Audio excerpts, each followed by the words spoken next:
Hey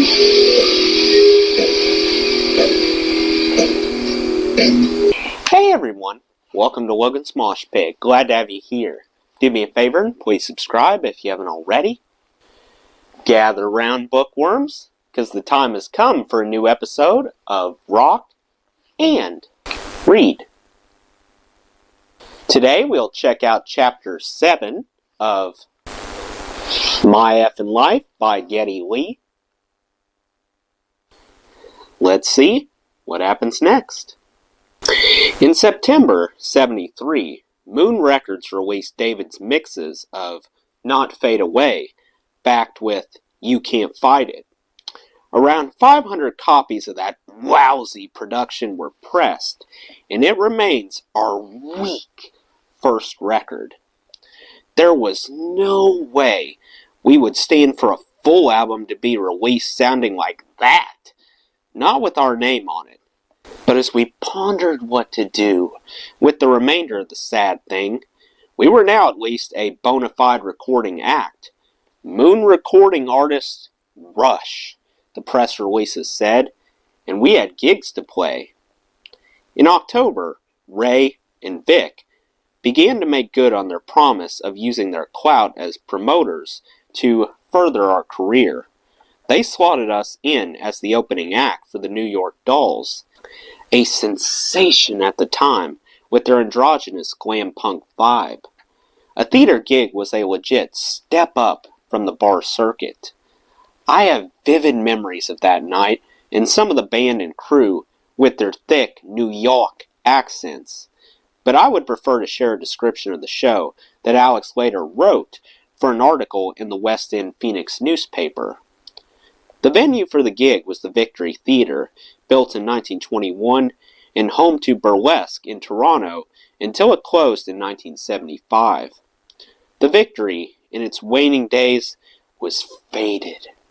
Whatever charm it had in 1922 or 1962 had long disappeared, and it had become just another dark and dusty haunted building, its plumbing rusty and sweating, its aroma musty and dank. The single light bulbs in the hallways and dressing rooms created the perfect setting for a horror film. But the catering was good. That night, we changed in and out of our stage clothes. From the first note, the audience was spellbound by our performance and couldn't wait till the last one. Between those notes, they made useful suggestions. Rush was doing well financially at this time, so I only had to hitchhike halfway home. I had my guitar with me and walked for 10 minutes in the cooling evening before a couple picked me up. I squeezed into the back and thanked them for stopping. They were pleasant enough and smart, so I figured they were college students. As we got to know each other more intimately, I asked what they'd been up to lately. We were at the Dolls show at the Victory, and it was great, except for the horrible opening act, said the cheerful young man driving. Yeah, said his charmingly cherubic girlfriend.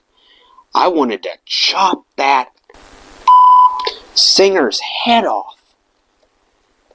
And it was here that she turned to face me in the back with a dull piece of razor wire. Then she turned away and didn't feel like talking anymore.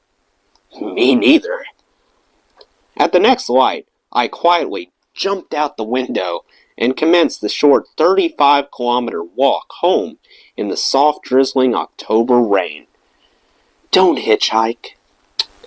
A few weeks later, Vic suggested we meet with an expat British engineer/producer friend of his named Terry Brown, who owned and operated a studio called Toronto Sound in the eastern end of the suburbs. He didn't seem very interested at the start, but agreed to try to save the day.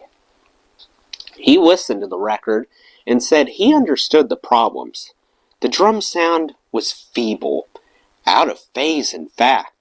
The guitars lacked weight. Things that should have sounded big sounded small. By then, we'd written some new songs, Finding My Way, Need Some Love, and Here Again, for which Alex wrote the lyrics. And after Terry came to a bar gig to hear us play live, he recommended we substitute them for a couple of the old ones. So we said, bye-bye to Not Fade Away and You Can't Fight It, and they remain the only Orphan songs from those sessions. In November, we went into his studio and worked around the clock over 3 days until we had the version of the album as it exists today. It was such a relief for us. I can't begin to tell you. Everything sounded so much better. If we had had deeper pockets, or more accurately, if SRO had increased the recording budget, we'd have re-recorded all the original bed tracks. Still, from the opening chords of Finding My Way, we felt well represented, with the bonus that in Terry, we had found a mentor and a kindred spirit. Someone who was well-schooled and had good taste in heavy rock sound, who knew how to make drums and guitars kick ass and was fun to work with to boot. One of the first things Terry taught us was not to worry if one of Alex's guitars sounded slightly out of tune when he was double tracking. No, leave it, he'd say. It makes the guitar sound wider, bigger. It became a bit of a studio joke whenever a guitar sounded out of tune to say, it'll sound bigger now, right? It was essentially the same as a chorusing effect. When you put your guitar through a chorus pedal, you're using a tight delay that is slightly out of tune, which has the effect of making your sound wider in the stereo spectrum. That's true for double-tracked vocals as well. If you track something too precisely, it doesn't sound double-tracked anymore. If it's too precise, it can even be in phase with itself and will actually sound narrower. Ideally, you want to sound almost like two separate people singing. Multi-tracking was a fun new toy for us, but also a double-edged sword. In the studio, you can pile on as many instruments as you like, but then, when you go to play that song live and the solo kicks in, where is the rhythm guitar? There is no rhythm guitar.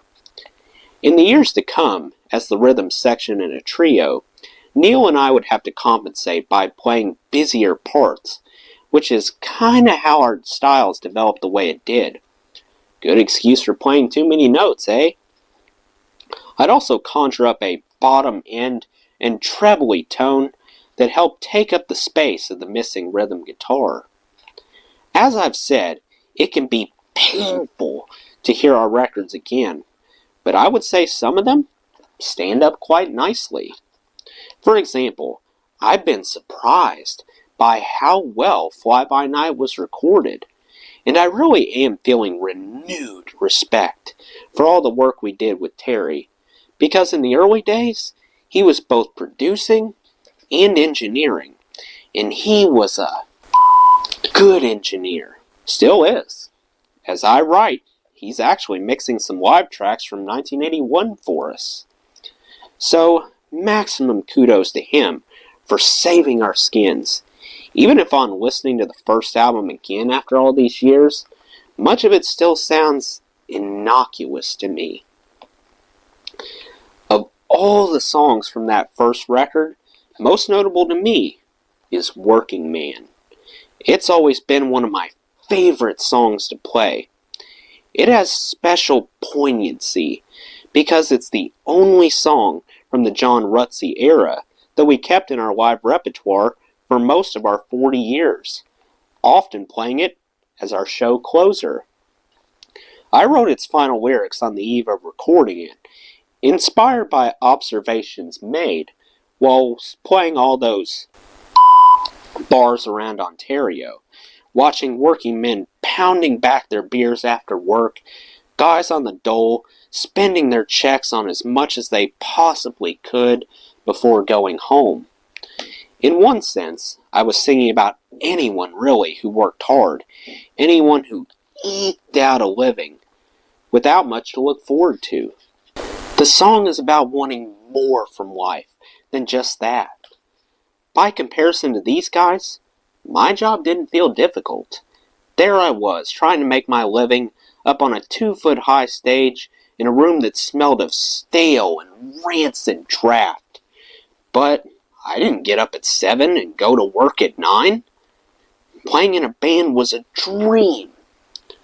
I'm reminded of how when a ball game starts, the umpire calls out, "Play ball," not "work ball."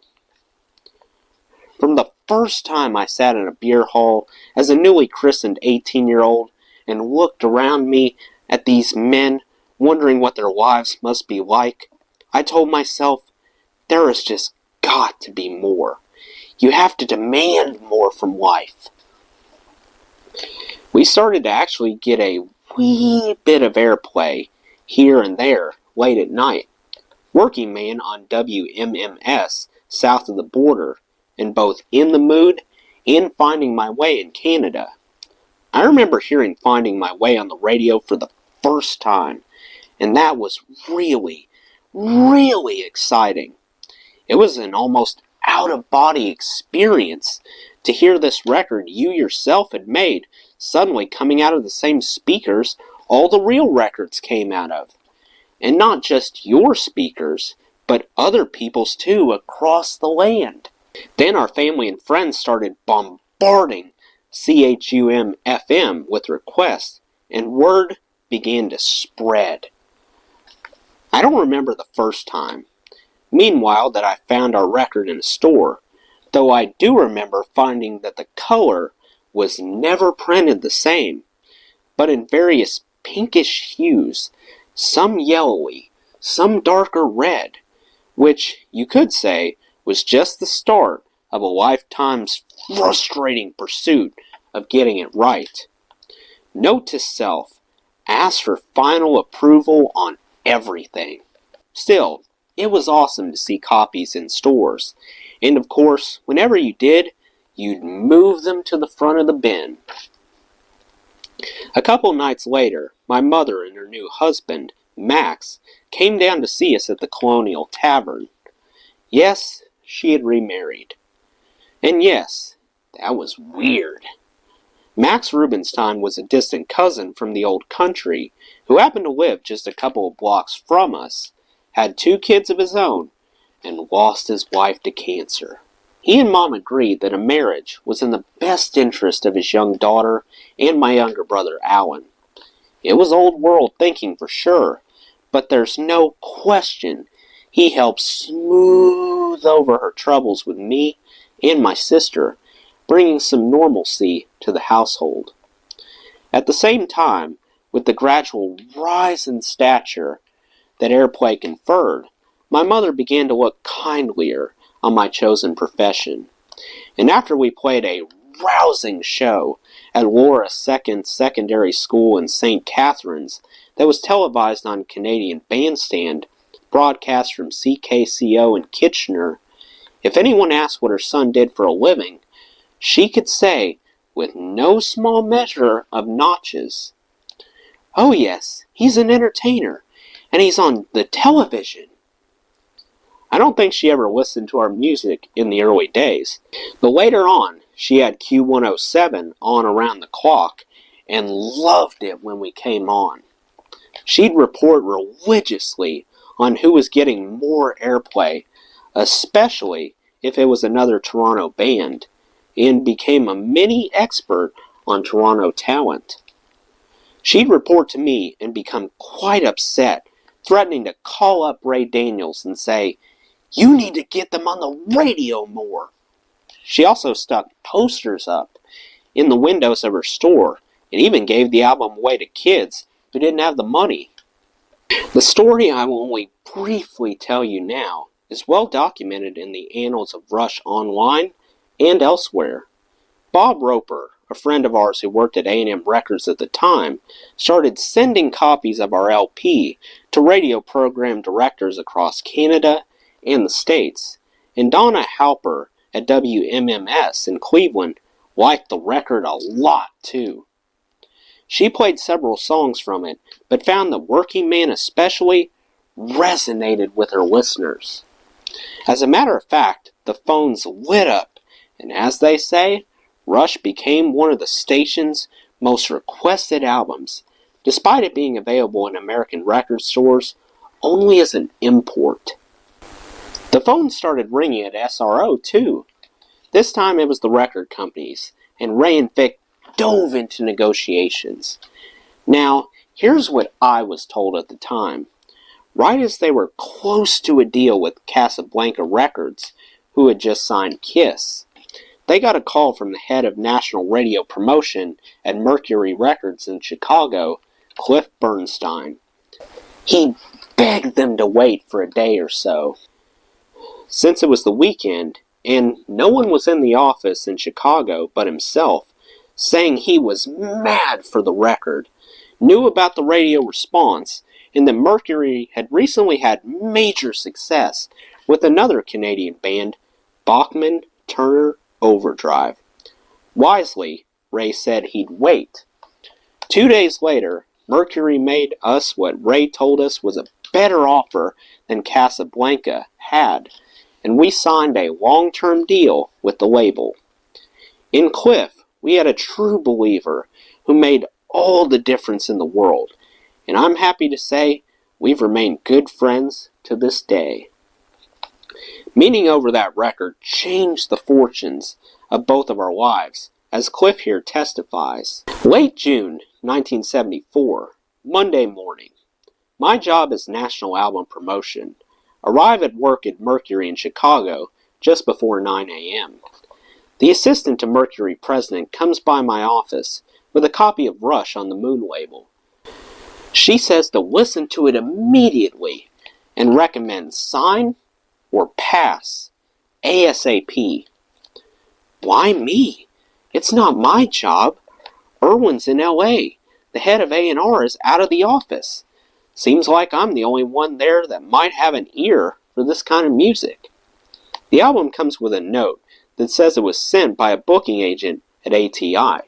The band is Canadian, but the album is hot in Cleveland. Claims 6,000 have been sold there. I'm perplexed. I've read in Cream about a Canadian band called Mahogany Rush with an amazing guitarist. Could there be two Canadian Rush bands? I put the record on. Blown away by Finding My Way. Makes me a little nervous. I've only worked at Mercury for 1 year straight out of grad school, and I don't want the boss to think that I get excited about anything put in front of me. That's around the time that Donna Halper, the WMMS Cleveland music director, gets into the office. I'm going to see if she confirms this report of import sales. I'm skeptical. Donna says that WMMS is playing the album, and it's true. The record is a hot seller as an import. She says, wait till I hear Working Man. That will blow me away. I get off the phone and put on side 2. Sure enough, Working Man is a tour de force. The publicity department hear the music coming from my office and invite themselves in. Comparisons to Cream, Zeppelin, and Sabbath are made. Feeling more confident now, I relay the message that I think Mercury should sign the band. That was probably the most eventful day of my career. It would set the stage for my future in the music business. At the time, as I understood it, the whole 11th hour showdown between Mercury and Casablanca was the kind of wheeler-dealer drama that's the stuff of movies. In actual fact, Casablanca had taken a pass on us, and Mercury only came along in the nick of time. Alex and John and I were fed the same hype that Ray was whipping up to get a better deal out of Mercury. That was very much Ray's style. He loved leverage. If there wasn't any, he'd invent some. That's what a master deal maker does, and Ray has always been a master deal maker. No, in reality, as the Casablanca record exec named Larry Harris has since confessed, there was no bidding war.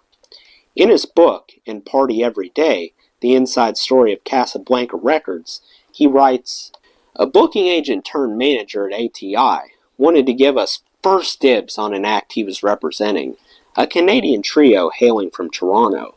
The club where the performance was happening was a dark, dingy place called the Colonial Tavern, which had a threadbare sound system that couldn't come close to keeping up with the band. I could appreciate the fact that the trio gave the high-energy type of performance. Their downfall, in my eyes, was their look. They were ugly. I would have taken a flyer on them, but there wasn't enough money in the Casablanca coffers to afford a ham sandwich, and I decided not to make an offer. As the years went on, the wrongness of my choice just grew and grew. Even now, I cringe just looking at these words. The band I chose not to sign was Rush." Well, that's the end of Chapter 7. Let me know what you thought of Chapter 7 in the comments below. That does it for today's video, guys. I hope you enjoyed. Make sure to like, comment, and subscribe if you haven't already. I really appreciate the support. I'll see you next time. Till then, rock on.